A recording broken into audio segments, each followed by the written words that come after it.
ஜனவரி 31 வேத வாசிப்பு பகுதி. யாத்திராகமம் 11ஆம் அதிகாரம். அப்பொழுது கர்த்தர் மோசேயை நோக்கி, இன்னும் ஒரு வாதையை பார்வோன் மேலும் எகிப்தின் மேலும் வரப்பண்ணுவேன்.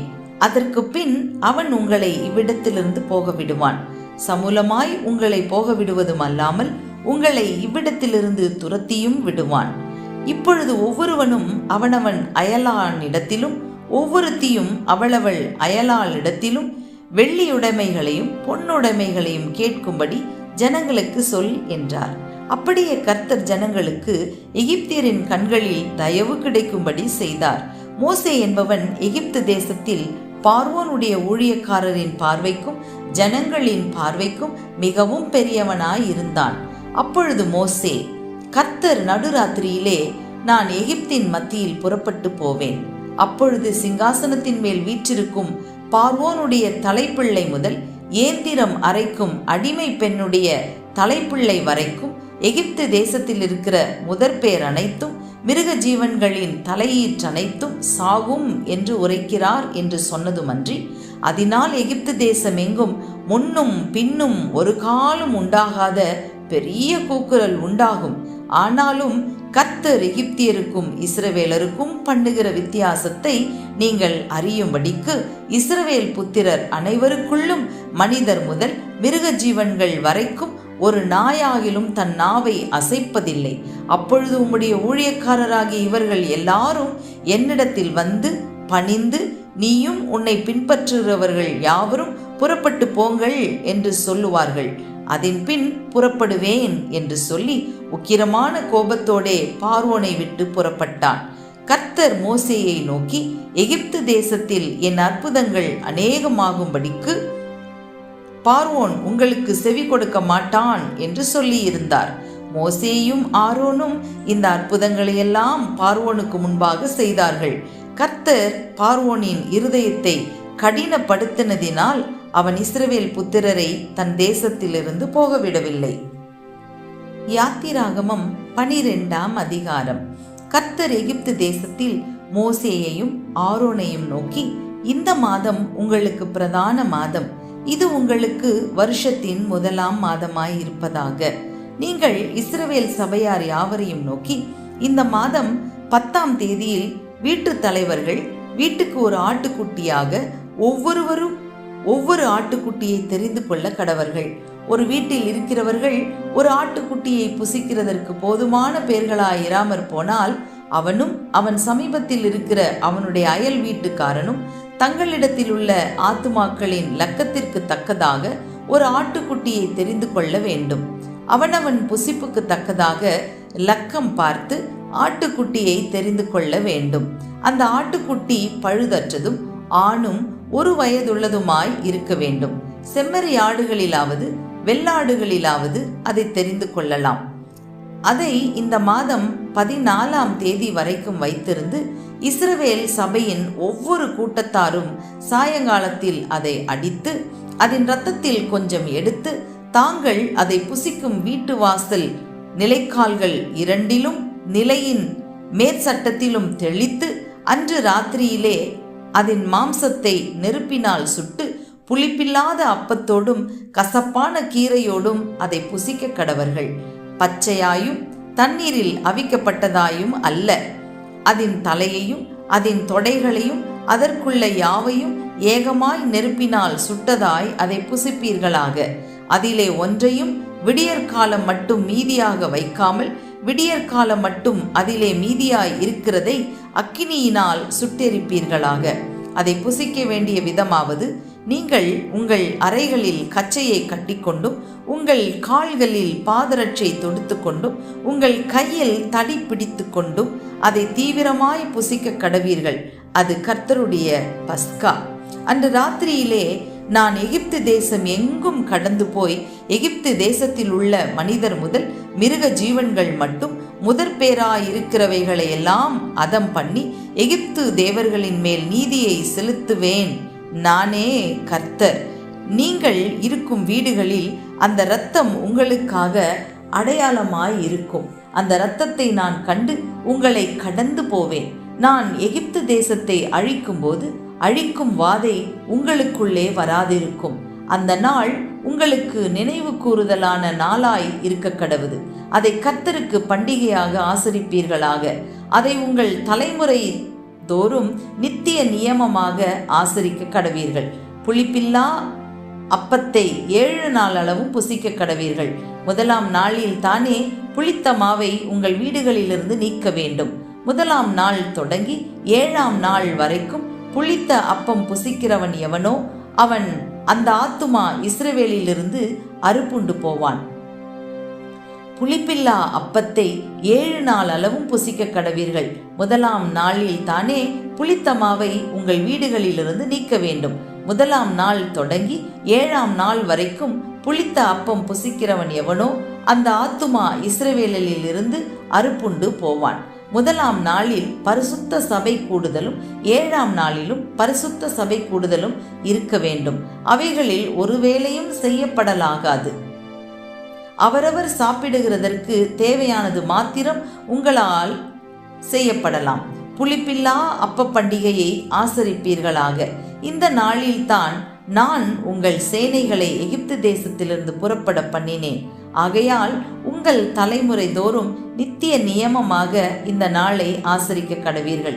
முதலாம் மாதம் 14ஆம் தேதி சாயங்காலம் தொடங்கி மாதத்தின் 21ஆம் தேதி சாயங்காலம் வரைக்கும் புளிப்பில்லா அப்பம் புசிக்க கடவீர்கள். 7 நாளளவும் உங்கள் வீடுகளில் புளித்தமா காணப்படலாகாது. எவனாகிலும் புளிப்பிடப்பட்டதை புசித்தால் அவன் பரதேசி ஆனாலும் சுதேசி ஆனாலும் அந்த ஆத்துமா இஸ்ரவேல் சபையில் இராமல் அறுப்புண்டு போவான். புளிப்பிடப்பட்ட யாதொன்றையும் நீங்கள் புசிக்க வேண்டாம். உங்கள் வாசஸ்தலங்களிலெல்லாம் புளிப்பில்லா அப்பம் புசிக்க கடவீர்கள் என்று சொல் என்றார்.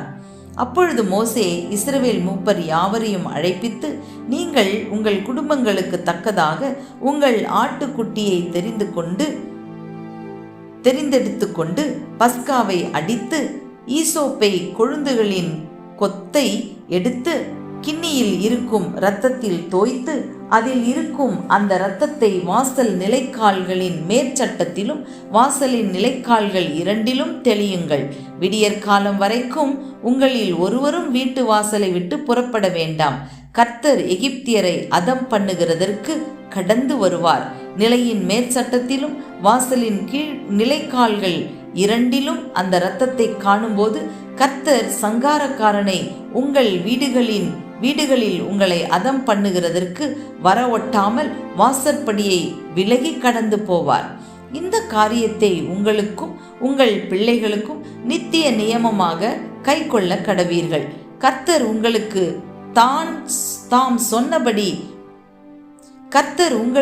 தாம் சொன்னபடி கொடுக்க போகிற தேசத்திலே நீங்கள் போய் சேரும்போது இந்த ஆராதனையை கை கொள்ள கடவீர்கள். அப்பொழுது உங்கள் பிள்ளைகள், இந்த ஆராதனையின் கருத்து என்ன என்று உங்களை கேட்டால், இது கர்த்தருடைய பஸ்காவாகிய பலி. அவர் எகிப்தியரை அதம் பண்ணி நம்முடைய வீடுகளை தப்ப பண்ணின போது எகிப்திலிருந்து இஸ்ரவேல் புத்திரருடைய வீடுகளை கடந்து போனார் என்று நீங்கள் சொல்ல வேண்டும் என்றான். அப்பொழுது ஜனங்கள் தலைவணங்கி பணிந்து கொண்டார்கள். இஸ்ரவேல் புத்திரர் போய் அப்படியே செய்தார்கள். கர்த்தர் மோசேக்கும் ஆரோனுக்கும் கட்டளையிட்டபடியே செய்தார்கள். நடுராத்திரியிலே சிங்காசனத்தின் மேல் வீற்றிருக்கும் பார்வோனுடைய தலைப்பிள்ளை முதல் காவல் கிடங்கில் இருக்கும் சிறைப்பட்டவனின் தலைப்பிள்ளை வரைக்கும் எகிப்து தேசத்தில் இருந்த முதற்பேர் அனைத்தையும் மிருக ஜீவன்களின் தலையீற்றனைத்தையும் கர்த்தர் அழித்தார். அப்பொழுது பார்வோனும் அவனுடைய சகல ஊழியக்காரரும் எகிப்தியர் யாவரும் ராத்திரியிலே எழுந்திருந்தார்கள். மகா கூக்குரல் எகிப்திலே உண்டாயிற்று. சாவில்லாத ஒரு வீடும் இருந்ததில்லை. ராத்திரியிலே அவன் மோசேயையும் ஆரோனையும் அழைப்பித்து, நீங்களும் இஸ்ரவேல் புத்திரரும் எழுந்து என் ஜனங்களை விட்டு புறப்பட்டு போய் நீங்கள் சொன்னபடியே கர்த்தருக்கு ஆராதனை செய்யுங்கள். நீங்கள் சொன்னபடியே உங்கள் ஆடு மாடுகளையும் ஓட்டிக்கொண்டு போங்கள், என்னையும் ஆசீர்வதியுங்கள் என்றான். எகிப்தியர், நாங்கள் எல்லாரும் சாகிறோமே என்று சொல்லி தீவிரமாய் அந்த ஜனங்களை தேசத்திலிருந்து அனுப்பிவிட அவர்களை மிகவும் துரிதப்படுத்தினார்கள். பிசைந்த மா புளிக்கும் முன் ஜனங்கள் அதை பாத்திரத்துடனே தங்கள் வஸ்திரங்களில் கட்டி தங்கள் தோள் மேல் எடுத்துக்கொண்டு போனார்கள். மோசே சொல்லியிருந்தபடி இஸ்ரவேல் ஜனங்கள் எகிப்தியரிடத்தில் வெள்ளியுடைமைகளையும் பொன்னுடைமைகளையும் வஸ்திரங்களையும் கேட்டார்கள். கர்த்தர் ஜனங்களுக்கு எகிப்தியரின் கண்களில் தயவு கிடைக்கும்படி செய்ததினால் கேட்டதை அவர்களுக்கு கொடுத்தார்கள். இவ்விதமாய் அவர்கள் எகிப்தியரை கொள்ளையிட்டார்கள். இஸ்ரவேல் புத்திரர் ராமசேசை விட்டு கால்நடையாய் பிரயாணம் பண்ணி சுக்கோத்துக்கு போனார்கள். அவர்கள் பிள்ளைகள் தவிர 6,00,000 புருஷராய் இருந்தார்கள். அவர்களோடே கூட பல ஜாதியான ஜனங்கள் அநேகர் போனதும் அன்றி மிகுதியான ஆடு மாடுகள் முதலான மிருக ஜீவன்களும் போயிற்று. எகிப்திலிருந்து அவர்கள் கொண்டு வந்த பிசைந்த மாவை புளிப்பில்லா அப்பங்களாக சுட்டார்கள். அவர்கள் எகிப்தில் தரிக்க கூடாமல் துரத்திவிடப்பட்டதினால் அது புளியாதிருந்தது. அவர்கள் தங்களுக்கு வழிக்கென்று ஒன்றும் ஆயத்தம் பண்ணவில்லை. இஸ்ரவேல் புத்திரர் எகிப்திலே குடியிருந்த காலம் 430 வருஷம். 430 வருஷம் முடிந்த அன்றை தினமே கர்த்தருடைய சேனைகள் எல்லாம் எகிப்து தேசத்திலிருந்து புறப்பட்டது. கர்த்தர் அவர்களை எகிப்து தேசத்திலிருந்து புறப்பட பண்ணினதினால் இது அவருக்கென்று முக்கியமாய் ஆசரிக்கத்தக்க ராத்திரி ஆயிற்று.